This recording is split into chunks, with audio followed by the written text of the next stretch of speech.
आज हम पढ़ने जा रहे हैं फलन। सबसे पहले ये समझना जरूरी है कि फलन होता क्या है। जैसा कि जनरल शब्द है फलन। फलन का हम हिंदी में अर्थ समझते हैं कि क्या रिजल्ट निकलता है।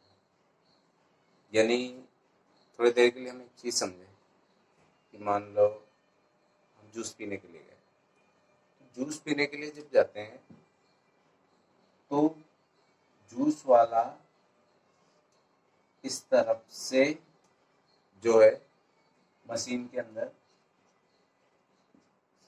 गन्ना डालता है। यहाँ पर कोई ना कोई एक फंक्शन होता है और वो जो फंक्शन है वो क्या काम करता है, इस तरफ से आपको जूस निकाल के देता है। तो एक्चुअल में यही काम फंक्शन में होता है। आपको एक वैल्यू रखनी होती है और उस वैल्यू को जो है ये फंक्शन, जो भी फंक्शन होगा वो फंक्शन उसको चेंज करके उस फंक्शन के अनुसार, उस एक नियम के अनुसार उसको बदल देता है। यही फंक्शन है। यहाँ पर हम देख रहे हैं कि फंक्शन में दिया है एफ ए से बी। फंक्शन जो है ए से बी के अंदर है। यानी ए में से कोई चीज आपने ली और उसको आप फंक्शन के अंदर डालेंगे। यानी ये ए है, ए का हमारे पास मान लेते हैं गन्ना है जिसको आपने फंक्शन के अंदर रखा। फंक्शन के अंदर आप रखेंगे तो उससे क्या निकलेगा, जूस निकलेगा। तो ये जो है प्राप्त क्या हुआ हमें, बी। तो इसको कहते हैं फलन ए से बी। किस तरह इसको परिभाषित करते हैं इसको देखो। माना ए और बी दो अरिक्त समुच्चय है, यानी ए और बी दोनों खाली समुच्चय नहीं होना चाहिए, उनमें कोई ना कोई अवयव होना चाहिए। यदि एफ ए से बी में एक संबंध है, एफ जो है वो किसी भी प्रकार का संबंध हो सकता है। तो किसी प्रकार का संबंध है तो प्रत्येक ए बिलोंग्स टू ए के लिए, यानी ए जो है वो ए का अवयव है के लिए अद्वितीय बी बिलोंग्स टू बी, यानी ए का जो अवयव है उसका अस्तित्व बी के अंदर होना चाहिए। यानी ए का जो एलिमेंट है उसका जो भी फंक्शन के बाद जो भी रिजल्ट आता है वो बी के अंदर होना चाहिए, जिसमें A B belongs to F, यानी ए और बी दोनों इस फंक्शन के अंदर होंगे। तो बी को एफ के अंतर्गत ए का प्रतिबिंब कहते हैं। यानी इसके किसी भी एक अवयव का इस बी के अंदर जो है, इस बी की जो भी वैल्यू होगी, जो भी एलिमेंट होगा, तो ए का जो प्रतिबिंब होगा वो इस बी के अंदर दिखाई देगा। तो इसको कहते हैं ए का प्रतिबिंब कहते हैं। यानी बी को जो है, बी के जो एलिमेंट होंगे वो ए का प्रतिबिंब होगा। तथा ए को, जो ए के एलिमेंट है, बी के एलिमेंट तो ए के प्रतिबिंब हुए, और जो ए के एलिमेंट होंगे वो बी के पूर्व प्रतिबिंब होंगे। उन्हें क्या कहते हैं, बी का पूर्व प्रतिबिंब कहते हैं। फलन ए से बी को, जो फलन ए से बी में होता है उस फलन को हम लिखते हैं फलन ए टू बी, ए से बी से प्रदर्शित करते हैं। तो सीधी सी बात है कि हमने ए से बी में फंक्शन को तैयार करने के लिए यहां से हमने ए की वैल्यू पुट करेंगे, जो भी वैल्यू होगी उसको इस फंक्शन के अंदर डालेंगे। फंक्शन के अंदर डालेंगे तो आपको एक नई चीज मिलेगी। वो जो होगा वो ए का प्रतिबिंब आपको दिखेगा बी के अंदर। इसको ए की जो इमेज होती है, जो प्रतिबिंब होता है वो बी में होता है, और बी के जो एलिमेंट है उसकी पूर्व प्रतिबिंब यानी प्री इमेज जो होती है वो ए के अंदर होती है। अब हम बात करते हैं फलन के प्रांत, सह प्रांत एवं परिसर की, मतलब डोमेन, कोडोमेन एंड रेंज की बात करते हैं। तो जैसे कि एक फलन दिया है, फलन एफ ए टू बी, फलन ए से बी में है। निर्देश फलन एफ को, जो भी आपको निर्देश दिएगा उसके हिसाब से एफ को ए से बी में प्रतिचित्रण कहते हैं या फलन कहते हैं। तो एफ ए से बी इस तरह पढ़ते हैं, एफ ए टू बी में समुच्चय ए यानी ए टू बी, तो समुच्चय ए फलन का प्रांत, ये डोमेन कहलाता है। यानी ए जो है, ए के जो एलिमेंट होंगे वो फलन के प्रांत होंगे। इसी तरह समुच्चय बी फलन का सह प्रांत या कोडोमेन होता है। यानी बी के जो एलिमेंट है वो फलन का सह प्रांत या कोडोमेन कहलाएगा। तथा बी के सभी अवयव, इस बी के जितने भी अवयव हैं जो ए के प्रतिबिंब है, जो ए की इमेज प्रदर्शित करते हैं, फलन एफ का परिसर कहलाता है। ठीक है, कुछ उदाहरण से हम देख लेते हैं। एक उदाहरण से देखते हैं। अब हम एक उदाहरण समझते हैं। मान लेते हैं फंक्शन ए टू बी में ए जो है समुच्चय ए के अवयव है -1, -2, 1, 3, 4।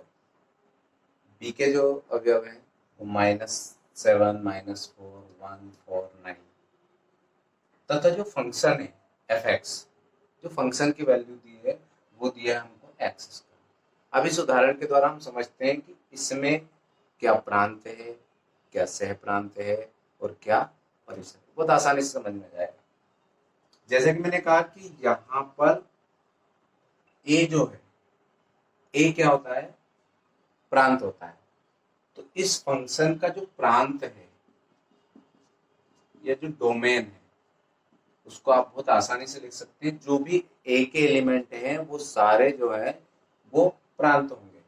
तो इसलिए इसका जो प्रांत है वो ए है, या ए की जगह पे -2, -1, 1, 3, 4 हम बहुत आसानी से लिख सकते हैं। दूसरी बात है कि इसका सह प्रांत क्या है। सह प्रांत या कोडोमेन। तो कोडोमेन लिखने के लिए बहुत ईजी है। बी, बी के जो एलिमेंट है वो सब कोडोमेन होंगे। बी इक्वल टू हो गया आपका -7, -4, 1, 4, 9। ये हो गया आपका कोडोमेन। अब बात ये है कि इसकी रेंज क्या है। रेंज निकालने के लिए हमें जाना पड़ेगा फंक्शन के अंदर। तो वैसे हम निकालेंगे ए, ये फंक्शन हो गया आपका। ए के एलिमेंट है आपके -2, -1, 1, 3, 4। बहुत आसानी से हमने लिख लिया कि ए के एलिमेंट ये है। इसी प्रकार आप बी के एलिमेंट लिख लो। बी के एलिमेंट है आपके -7, -4, 1, 4, 9। ये हो गया आपके बी के एलिमेंट। तो आप बहुत आसानी से कह सकते हो कि ये तो हो गया हमारा डोमेन,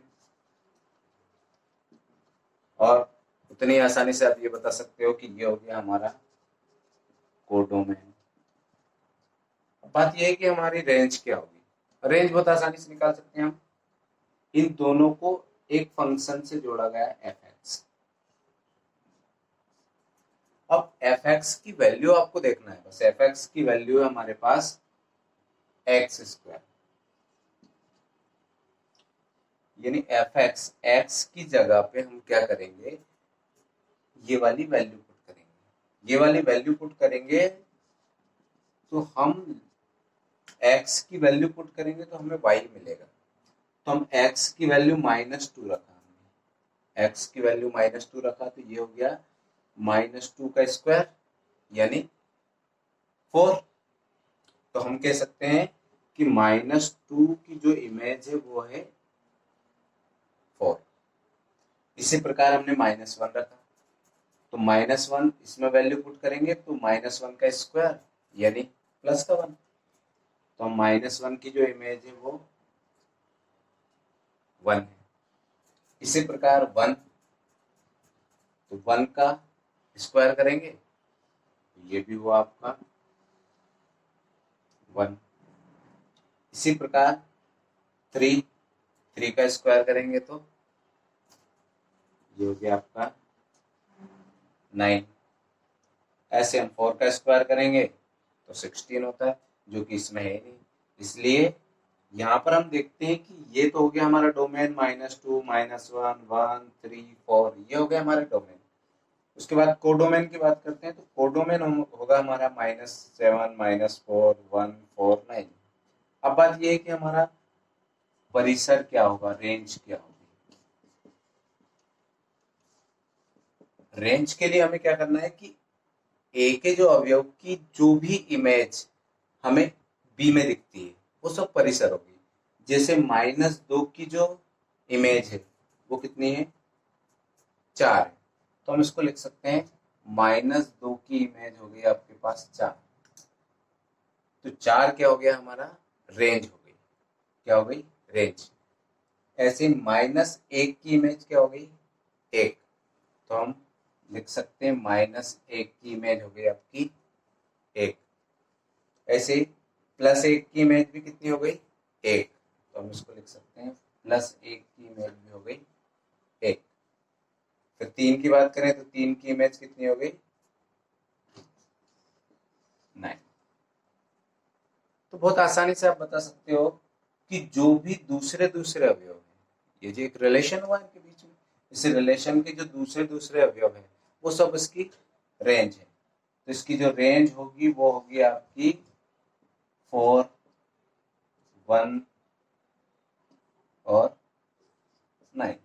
1 को हमने एक बार लिखा। तो आप बहुत आसानी से समझ गए कि इस फंक्शन का जो डोमेन है वो ए के एलिमेंट है, वो डोमेन है जो बी के एलिमेंट है। अब बी के एलिमेंट में से ही रेंज होगी, जो रेंज होगी वो बी के एलिमेंट में से होगी। तो बी के एलिमेंट में से रेंज हुई हमारी 1, 4, 9। आप चाहो तो सीरियल से लिख सकते हो 1, 4, 9। यहाँ पे हम रेंज को लिख सकते हैं 1, 4, 9। तो इस तरह हम बहुत आसानी से समझ गए कि क्या प्रांत होता है, क्या परिसर होता है और क्या सह प्रांत होता है। ये चीजें समझने के बाद बाकी की चीजें बहुत आसान हो जाती हैं।